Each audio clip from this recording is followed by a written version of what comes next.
বন্দে পুরুষোত্তমম।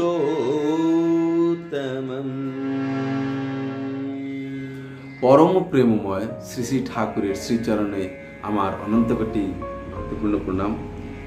পরম পূজ্যপাদ শ্রী শ্রী আচার্যদেবের শ্রীচরণেও আমার অনন্তকোটি ভক্তিপূর্ণ প্রণাম। যে সকল দাদা মায়েরা আমার এই ভিডিওটি দেখছেন, শুনছেন, অনুভব করছেন, আনন্দ উপভোগ করছেন, আমার সঙ্গে আমার চ্যানেলটিকে সাবস্ক্রাইব করে যুক্ত হয়ে আছেন, সকল দাদা মায়ের যথাস্থানে প্রেম, প্রীতি, ভালোবাসা, ভক্তি, শ্রদ্ধাপূর্ণ রানন্ত জয়গুরু ও প্রণাম। আশা করি সকলে ভালো আছেন, সকলে ভালো থাকবেন। সকলের সর্বাঙ্গীন মঙ্গল প্রার্থনা জানাই করি পরম প্রেমময় শ্রী ঠাকুরের রাঙারাত্র চরণে। আজকে আমরা প্রায় ইষ্টকর্ম করি, ইষ্টের পথে চলি। আমাদের মধ্যে প্রায় দেখা যায় আমরা যা করছি অন্তর দিয়ে করছি কিনা, সেটা আমাদের মধ্যে সেই সদ্ভাবটা ফুটে উঠছে কিনা, সেটা কি করে জানবো? এই আমার অন্তর, আমার হৃদয়ে আমার যে দর্পণ আছে, সেই দর্পণের ভিতরে জানতে পারি। তাই আমরা ইষ্টকে ভালোবাসছি কিনা, ইষ্টের প্রতি আমার অনুরাগ আসলো কিনা, আমরা কিভাবে বুঝতে পারবো, সে বিষয়ে আজকে এই পথের কড়ির একটা বাণীর মাধ্যমে আলোচনা করব। ঠিক আছে, তো আসুন ভিডিওটি স্কিপ না করে সম্পূর্ণটি দেখুন। তোমার মস্তিষ্কের চিত্ত জগতে ইষ্টানুরাগ তখনই অটুট হইয়াছে বুঝিও, যখনই ইষ্ট স্বার্থ ও ইষ্ট প্রতিষ্ঠা কর্মে ও তার যাজনে তুমি এমনতরই অমোঘ হইয়া উঠিয়াছ, যাহাতে তুমি যা বা যাদিগকে নির্ঘাতভাবে ভালোবাসো, তা বা তাহারা তোমাকে ওই ইষ্ট স্বার্থ, ইষ্ট প্রতিষ্ঠ কর্ম ও অনুরাগ হতে এতটুকু টলাইতে পারিতেছে না। আর তখনই কেবল তুমি আত্মস্বার্থ অনাসক্তি কর্মপ্রভা সমন্বিত হইয়া আনন্দাশিসে উন্নত ফলের অধিকারী হইবে। বাণী সংখ্যা 18। তাহলে আমরা এই বাণীর মধ্যে কি বুঝছি? যে তোমার মস্তিষ্কের চিত্ত জগতে, আমার মস্তিষ্কের মনোজগতে, চিত্ত জগৎ অর্থাৎ মনোজগতে ইষ্টানুরাগ, ইষ্টের প্রতি টান, ইষ্টের যা বলেছেন সেইগুলিকে মাথায় রেখে ঠিক সেইভাবে চলা, যেভাবে চললে পরে সে খুশি হবে, আমার প্রতি প্রীত হবে, এই চলাটা আমার ঠিক হচ্ছে কিনা তখনই বুঝতে পারবো।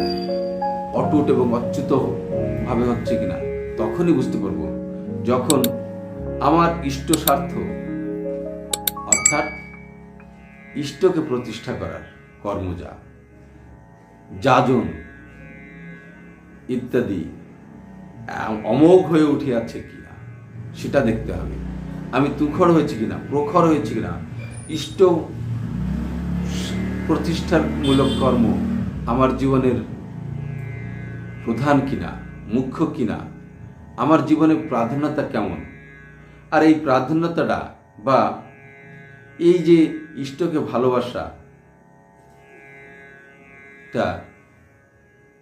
ভালোবাসতে গিয়ে বা ইষ্টকর্মে ইষ্ট প্রতিষ্ঠা করতে গিয়ে যখন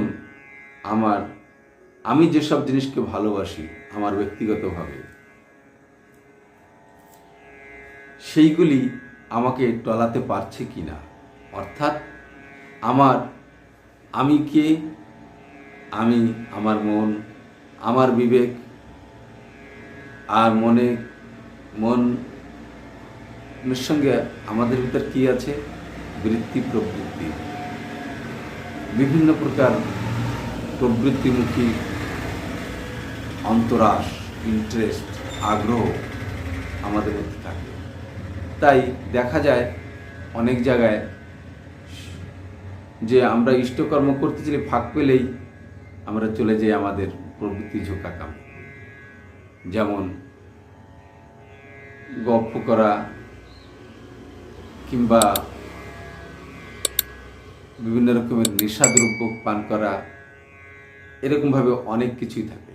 কিন্তু আমরা যখন ইষ্টকর্ম করতে গিয়ে এইসব জিনিসগুলি, আমাদের প্রবৃত্তিমুখী চলনগুলি যদি আমাদের এই কর্ম থেকে বিরত না করতে পারে, সরাতে না পারে,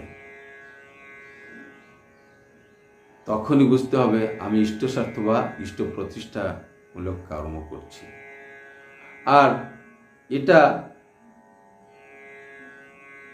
আর তখনই কেবল তুমি আত্মস্বার্থ অনাসক্তি কর্মপ্রভাস সমন্বিত হইয়া আনন্দাশিসে উন্নত ফলের অধিকারী হইবে।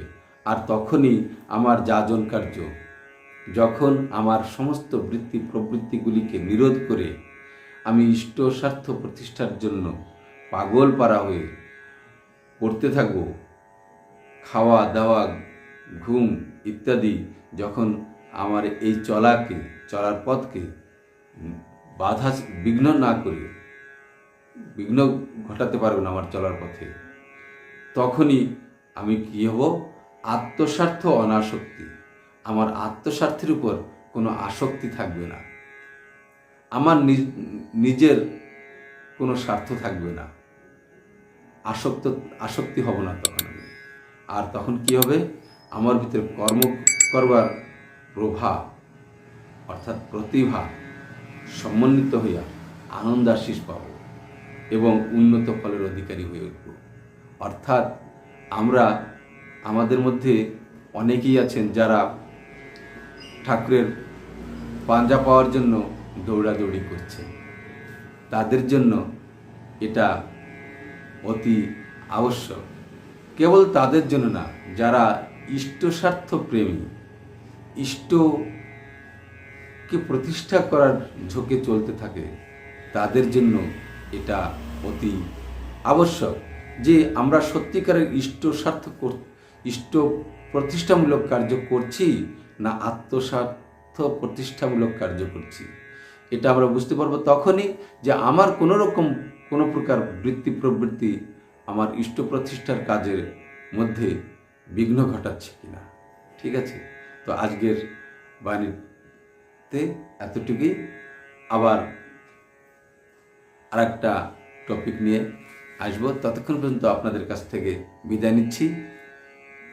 ঠিক আছে, তো আপনারা সকলে ভালো থাকবেন। সর্বে সুখিনো ভবন্তু, সর্বে সন্তু নিরাময়া, সর্বে ভদ্রাণি পশ্যন্তু, মা কষ্টিৎ দুঃখ ভাগ ভবে।